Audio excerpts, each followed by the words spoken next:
श्री कृष्ण पुत्र साम कितने शक्तिशाली थे और कितने युद्ध लड़े थे उन्होंने। क्या साम अपने पिता से घृणा करते थे? क्या वे एक दुष्ट व बुरे थे? आखिर क्यों श्री कृष्ण पुत्र साम को पूरे यदुवंश के विनाश का कारण माना जाता है? क्या है उनकी कहानी? सांब से जुड़े सभी रहस्यों को जानने के लिए इस वीडियो को अंत तक जरूर देखें। सांब के जन्म की कथा हमें देवी भागवत पुराण के स्कंद 4 में मिलती है। इसके अनुसार एक बार जामवंती बड़ी दुखी थी कि उन्होंने श्री कृष्ण को कोई भी संतान नहीं दी है, जबकि अन्य सभी पत्नियों को कई सुंदर बालक प्राप्त हुए हैं। तत्पश्चात जामवंती श्री कृष्ण के पास गईं और श्री कृष्ण के ज्येष्ठ पुत्र प्रद्युम्न जैसे पुत्र पाने की इच्छा प्रकट की। भगवान कृष्ण जानते थे कि यह पुत्र उनके पूरे यदुवंश कुल के विनाश का कारण बनेगा और इसलिए उन्हें भगवान शिव की विनाशकारी ऊर्जा की आवश्यकता पड़ेगी, क्योंकि जैसा कि हम सब जानते हैं भगवान शिव का मुख्य काम विनाश करना है, इसलिए उन्हीं की शक्ति यदुवंश का अंत करने में सक्षम है। इसके बाद भगवान श्री कृष्ण हिमालय में ऋषि उपमन्यु के आश्रम में गए। ऋषि उपमन्यु की सलाह के अनुसार उन्होंने भगवान शिव की घोर तपस्या करना शुरू कर दिया। उन्होंने विभिन्न मुद्राओं में 6 महीने तक तपस्या की। तब भगवान रुद्र उनकी तपस्या से प्रसन्न होकर उनको अपने अर्धनारीश्वर रूप के दर्शन दिए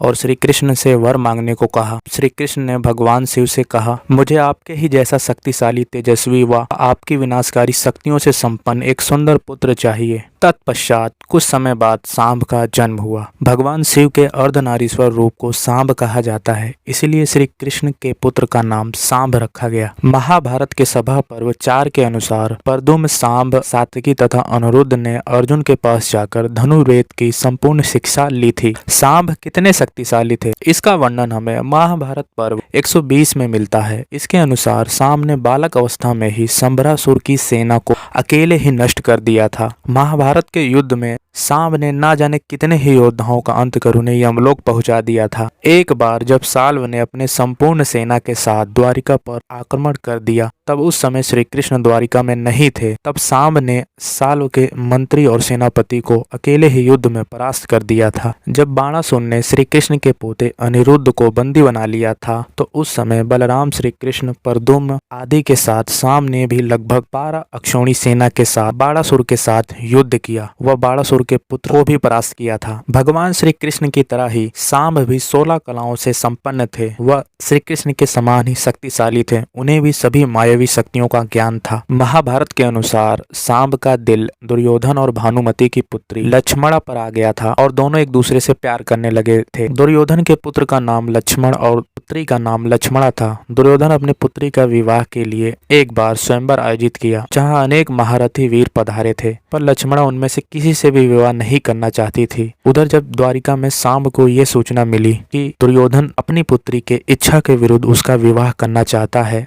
तब महाप्रतापी सांब ने लक्ष्मणा को उसके स्वयंवर से भगा लाए थे और अपने रथ में बैठकर जा रहे थे। तब ये दृश्य जब दुर्योधन ने देखा तो उसने समस्त हस्तिनापुर की सेना के साथ सांब पर आक्रमण कर दिया। अब सांब ने अकेले ही हस्तिनापुर की सेना के साथ युद्ध किया। सांब को हरा पाना किसी के भी वश में नहीं था। तब बड़ी ही मुश्किलों के बाद कौरव सेना ने सांब को बंदी बनाया। जब द्वारिका में कौरव द्वारा सांब को बंदी बनाने की जानकारी मिली, तब बलराम जी को अत्यंत क्रोध आया। वह शीघ्र हस्तिनापुर पहुंचे। वहां जाकर बलराम शांति वार्ता करना चाहते थे। उन्होंने कहा, सांब को यथाशीघ्र मुक्त कर दो। दुर्योधन ने बलराम जी के वचनों को मानने से इनकार कर दिया और उनका अपमान किया। इससे बलराम जी को और क्रोध आ गया और उन्होंने रौद्र रूप धारण कर लिया और अपने हल से हस्तिनापुर पर प्रहार किया और खींचकर गंगा में डुबोने लगे। तत्पश्चात दुर्योधन ने बलराम जी से अपनी गलती की क्षमा मांगी और सांब को लक्ष्मणा के साथ द्वारिका के लिए विदा कर दिया। महाभारत के मौसल पर्व अध्याय 1 के अनुसार एक बार श्री कृष्ण पुत्र सांब ने मजाक में एक स्त्री का रूप धारण कर लिया और वह ऋषि विश्वामित्र, दुर्वासा, वशिष्ठ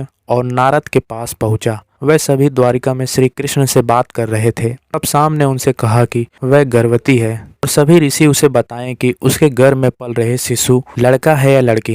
किंतु उसकी यह शरारत सभी ऋषि भाप गए और क्रोधित होकर उसे श्राप दे दिया कि उसके गर्भ से एक लोहे का मूसल का जन्म होगा। इतना ही नहीं, ऋषि ने कहा कि श्री कृष्ण और बलराम को छोड़ उसके पूरे कुल का विनाश भी उसी लोहे के मूसल से होगा। जब सांब ने ये सारी घटना उग्रसेन को बताई, उसने उस मूसल का चूर्ण बनाकर प्रभास नदी में प्रवाहित कर दिया। इस घटना के कुछ समय बाद द्वारका में चारों ओर नकारात्मकता फैलने लगी। पहले श्री कृष्ण का सुदर्शन चक्र, शंख और रथ गायब हो गया। तत्पश्चात बलराम जी का हल भी अदृश्य हो गया। लोगों में प्रेम लुप्त हो गया। वह द्वारिका में पाप अपने चरम सीमा पर बढ़ गया। तब भगवान श्री कृष्ण ये समझ गए थे कि गांधारी के श्राप का सच होने का समय आ गया है। अब यदुवंश कुल का विनाश निश्चित है। तब भगवान श्री कृष्ण ने सभी को प्रभास नदी के तट पर जाने का आदेश दिया। जब श्री कृष्ण वहां पर पहुंचे तो उन्होंने देखा कि सभी यदुवंशी आपस में एक दूसरे को मार काट रहे थे। अब शेष बचे सभी यादवों का भगवान श्री कृष्ण ने अंत कर दिया और वन प्रस्थान कर गए। उधर बलराम जी ने भी अपना देह त्याग दिया। जब उग्रसेन ने लोहे के तीर का चूर्ण बनाकर नदी में प्रवाहित किया था, तब उसे एक मछली ने निगल लिया। जीरू नामक शिकारी ने उस मछली के पेट से प्राप्त धातु का एक नुकीला तीर बनाया। जब भगवान श्री कृष्ण वन में ध्यान में लीन थे, तब जीरू को लगा कि वहां कोई हिरन है और उसने वह तीर चला दिया, जो कि भगवान श्री कृष्ण के अंगूठे में जाकर लगा, जिससे भगवान श्री कृष्ण ने अपनी देह का त्याग कर दिया और वापस भगवान विष्णु में जाकर लीन हो गए। तत्पश्चात संपूर्ण द्वारिका समुद्र में डूब गई। कुछ टीवी सीरियल व लोक कथाओं में शाम को एक दुष्ट दिखाया जाता है। इतना ही नहीं, कई बार शाम ने अपने पिता श्री कृष्ण के दुश्मनों के साथ मिलकर उनके साथ छल भी किया था। परंतु महाभारत व देवी भागवत पुराण तथा अन्य पुराणों में शाम के बारे में ऐसा कुछ भी देखने को नहीं मिलता। ये सच है कि कई बार उन्होंने भूलवश अपराध किया, जिसका कि उन्हें उचित दंड भी प्राप्त हुआ। लेकिन श्री कृष्ण पुत्र शाम दुष्ट नहीं थे और न ही वे बुरे स्वभाव के थे। वह तो श्री कृष्ण की तरह ही अत्यंत पराक्रमी वीर थे और अपने पिता का पूरा सम्मान करते थे। भला श्री कृष्ण का पुत्र होकर कोई दुष्ट कैसे हो सकता है।